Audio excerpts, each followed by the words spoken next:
What is up, Ravens Flock? Huge shout out for your support for the 410 Sports Talk. James and Glenn are the best in the business. They're killing it right now. They love talking Raven talk. Make sure you go subscribe to their channel. Let's go Ravens. Big trust.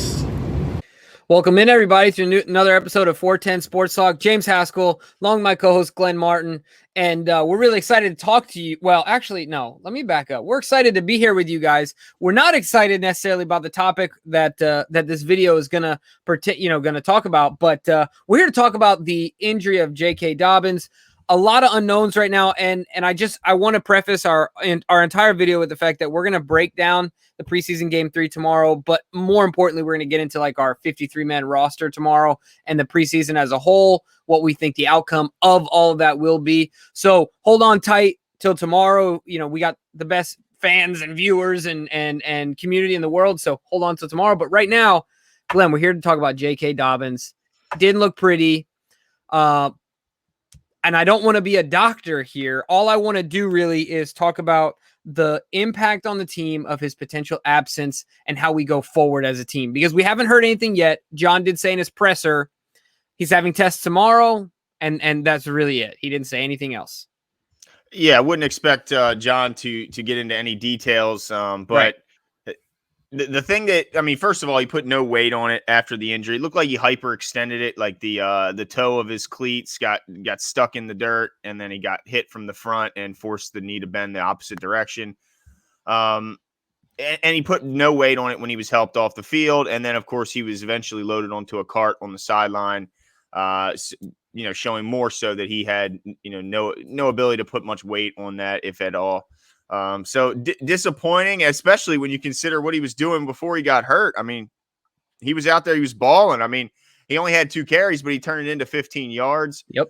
And I know, Jimmy, you especially were not necessarily like you needed to see something from JK, but it would have been nice to see a nice run. It's a sigh of relief. Yeah, something. And he certainly was showing that until that injury. And so I guess if you're looking at it optimistically, you look at it and say, well, we did just see, Giannis Antetokounmpo go through a very similar injury, and that he hyperextended his knee and was able to come back in very quick time and not just play, but earn Finals MVP in the NBA.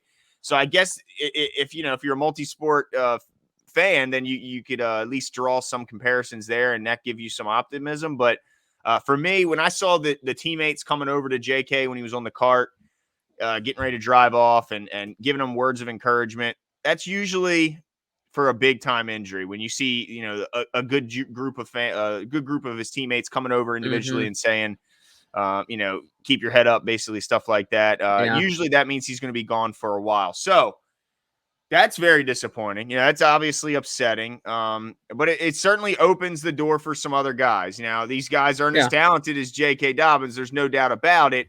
Meaning the second and third guy behind now, of course, Gus Edwards, who we think is plenty fit enough and plenty talented enough to take over as the full-time ball carrier. But there's no doubt that he can't, or I guess he could, but we wouldn't expect him to take on the full role all by himself when he was in a timeshare. Based on volume, honestly, right? Like, yeah, I mean, nobody runs the ball more often than the Ravens. So even with the fact that Lamar is a good portion of that, they still need another guy. So Jimbo, does this make Tyson Williams now an absolute stone cold lock? Yeah, I think absolutely. Honestly, I think he was a lock before this, and this, like you said, absolute lock, right? Like today I went to Ace Hardware to get a lock for my bike, and I bought a chain. The guy asked me if I was chaining up what did he say? Are you chaining up a submarine? I think is what he said. I bought the biggest, thickest chain I could find at Ace Hardware because I live in Baltimore City. I've already had 4 packages stolen. All right. And so I was like, you know what? I got a 12 feet of chain. All right, that's how much of a lock. That's ridiculous. Where are you going to carry this thing? Sounds like a boat anchor. Yeah, exactly. So in my backpack, and that's why I like triple wrap it, and anyway, The point is that's how much of a lock Tyson Williams is to this team. But I'm kind of thinking about this injury in 3 ways. So you talked about the best case scenario where it's a Giannis Antetokounmpo type situation. So we'll call it a a 2 to 3 week thing. And then you can talk about like a 6 to 8 week thing and then an all season thing. Mm-hmm. So under each one of those scenarios, I think the Ravens act a little differently. For example, I think if it's a longer term, call it 6-8 weeks or beyond, I mean, don't you think then at that point, we're not just talking about Tyson Williams or Tyson Williams, we're talking about Justice Hill being, depending on his injury, obviously, but assuming that's just soft tissue, then he becomes a lock. That's immediately who came to my mind. It was more about Justice Hill than Tyson Williams, because I already felt Tyson beat him out for the job. So, but if it's under that and they get good news that he, say he comes back in 2 to 3 weeks, then do you still see Justice end up on the outside of this roster? So what, I guess my question back to you, would be, how do you see them under each one of those scenarios? How do you see them acting differently as far as roster configuration? Well, I guess my whole first thing is, if it is the season ender, do they go outside the current roster and look for help? I know a lot of people are anticipating maybe they kick the tires on Todd Gurley. Yep. After having him in for an off-season visit. I don't see that as being a need. And the only reason is because Nate McCrary did enough in this game to show me that he could be that emergency back. I don't know if we need to go out and get Todd Gurley. Now, if they did it, I wouldn't. I could understand why they would make that move. But I'm still not there as far as it being an absolute need. I think Nate McCrary showed enough that he could be relied upon if he had to. But some of that also depends on, like you said, Justice's injury. Is it a more long-term, or is this something where they're just being more precautionary like they are with some of the other guys, namely the wide receiver core? So I think that, and also obviously if Nate McCrary can contribute on special teams, because that's a big, Justice Hill, if you're going to be the back end of any position group, whether it's wide receiver, DB, or running back, you gotta earn your stripes on special teams. That way they keep you up on the active roster. So if Nate McCrary can perform well enough on special teams to make it make sense, I don't think they need to go outside. But I think Justice Hill, I'm starting to wonder if he's going to start the season on some sort of a PUP list or a short-term IR, because now don't we have the 3-week option still? Doesn't that still exist?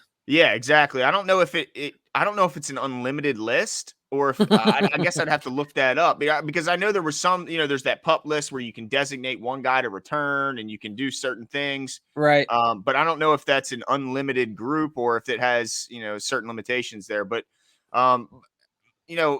Gus, the good thing is Gus Edwards is about to absolutely get fed the rock, and he's going to go off. I have no doubt, no concerns with him. And then Tyson Williams, he had 4 carries for 42 yards. Looked special again.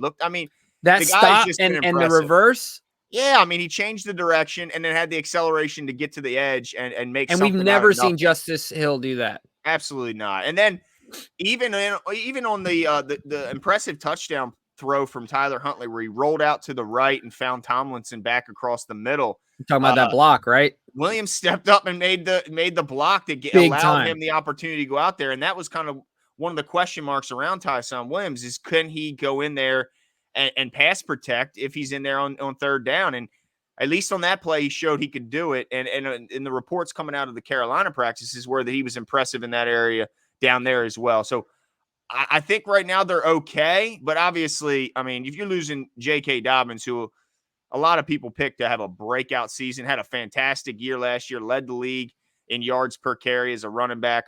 He was set and primed to have a great year. So we'll cross our fingers and hope that this is one of those, it hyperextended, but there was no damage to the ligaments or anything like that, and that he bounces back quickly. But of course, they have to prepare for the worst. Yeah, absolutely. Certainly a blow to the entire Ravens organization. You could tell John was wanting this game to be over right after that. He got Lamar out right after that. But there's one thing, you mentioned it. Gus is going to get fed the rock, and I think you and I and a lot of people are very confident that Gus is going to do well. But for any of you guys that aren't, I would ask you to go back and recall in your mind when Lamar took over the starting job and when it was just him and Gus, really, right? Gus wasn't really sharing the backfield with too many people. It was just him, obviously except Lamar, but I mean sharing carries as a running back, just him and Lamar back there, and that became to me one of the most iconic moments in my fandom as a Ravens fan. In that that was the start of Lamar, but not just Lamar. That was really, obviously, Gus is my favorite Raven right now. That was where he launched his career. So I have no doubt that he can carry the load. While it's not our preference that he would be the only guy, like, don't fear that he won't get it done, because certainly Gus Edwards is going to get the job done. I think you'd agree with me on that one. No doubt. You just wonder if, how many carries are they going to limit him? And does this mean like Lamar Jackson carries the ball more than they originally anticipated going into this year, at least maybe in the early part?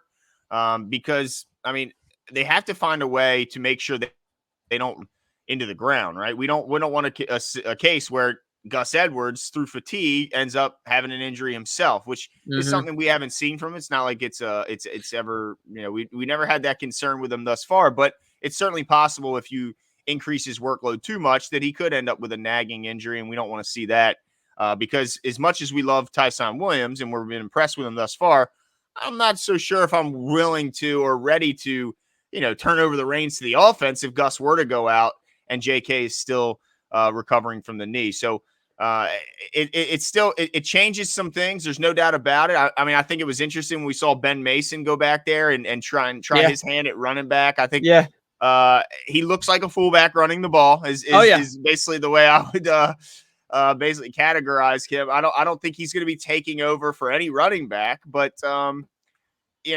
maybe this is a way Ben Mason finds himself active early on and avoids that IR. I just think there could be other, ramifications from the JK injury that could kind of ripple throughout the team. Yeah, so I absolutely agree. What I want to get your pulse on here, Glenn, is, I'll let you know where I'm at. I'd like to know where your like panic meter is, right? Like 10 being you are freaking out and you need some blood pressure medicine. 1 being like you're sitting on the couch chilling, right? Sipping some tea or something. I don't know. But I feel like I might be different than other Ravens fans. I feel like right now, and this could all change. Jeez whiz. Right now, I think I'm at a 3. Is your concern? Okay. That's a good level. Because to me, JK is an absolute, like, I don't know. It's kind of interesting for me because JK man, it's going to sound like I'm hating on JK. It's not, but it's just based on the system and the depth that we have, the relative depth we have at the position. From the time he was drafted, wasn't he kind of seen as like a nice to have piece? That was the knock on JK originally. And then obviously we saw it was a smart move. They thought ahead. Mark Ingram's downhill. Obviously we saw all of that. We experienced all that. JK took off, right? So like that narrative immediately ended, but still at the end of the day, like I'm at a 3 because it's not a quarterback. Our running game is very system based. Not saying that our players don't make it go. They need to make it go, but Greg Roman has been proven to dial up a run game pretty much in any offense he's ever been in. And so those things reassure me as far as like my panic meter goes, right? So it's not any hate or shade or anything like that towards JK. He's phenomenal. Like I want him there. But I'm not at like a 7, 8, or a 9 as far as my concern level. Yeah, I can see your point. I mean, there's nobody would have expected, like you mentioned, Gus Edwards to take off the way he did the year, when Lamar took over.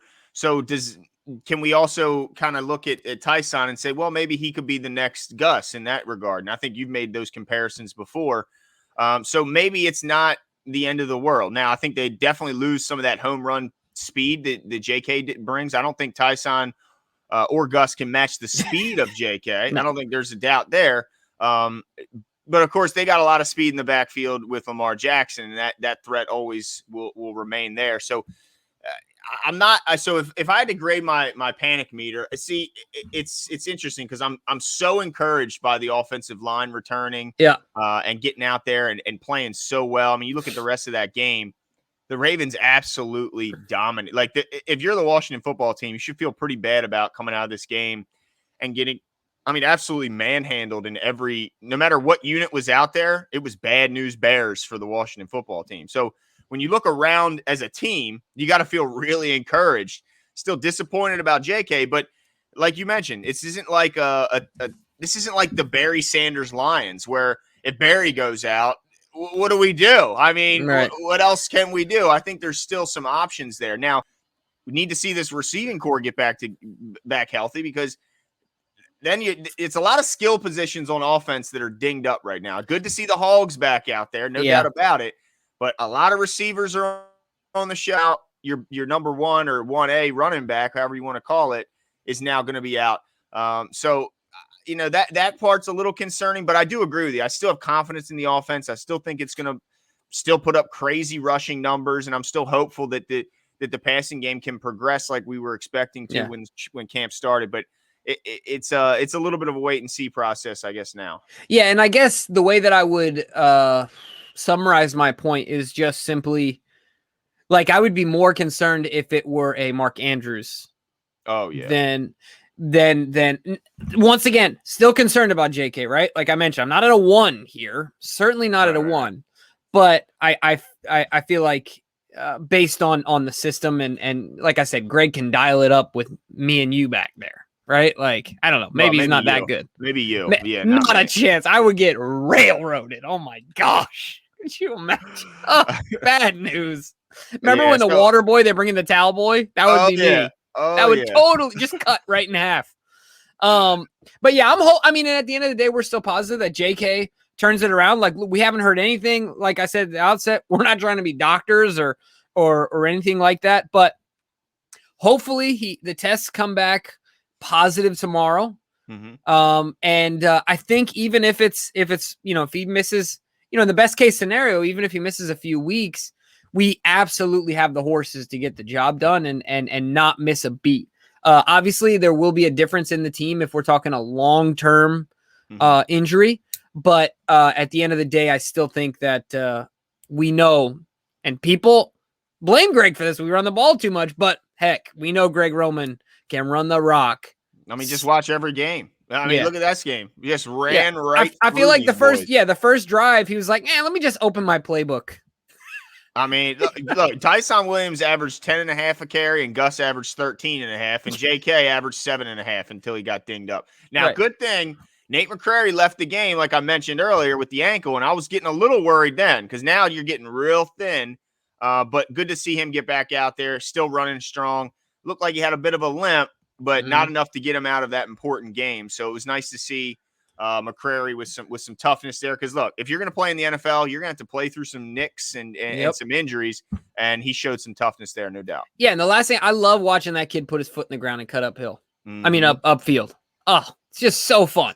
Yep. Right? He's just a fun player to watch. But at the end of the day, we're hopeful that JK comes back. It'll be interesting to see how the team reacts. I think that while John will be ambiguous unless it's a complete year-ending injury, I think he'll be ambiguous about the timeline. Keep an eye on the roster configuration to give you an idea of the timeline, right? Because like you're saying, if Justice Hill hits that PUP or IR or whatever the case may be, maybe they're more encouraged that they can hold it down until JK comes back 2-3 weeks in, right?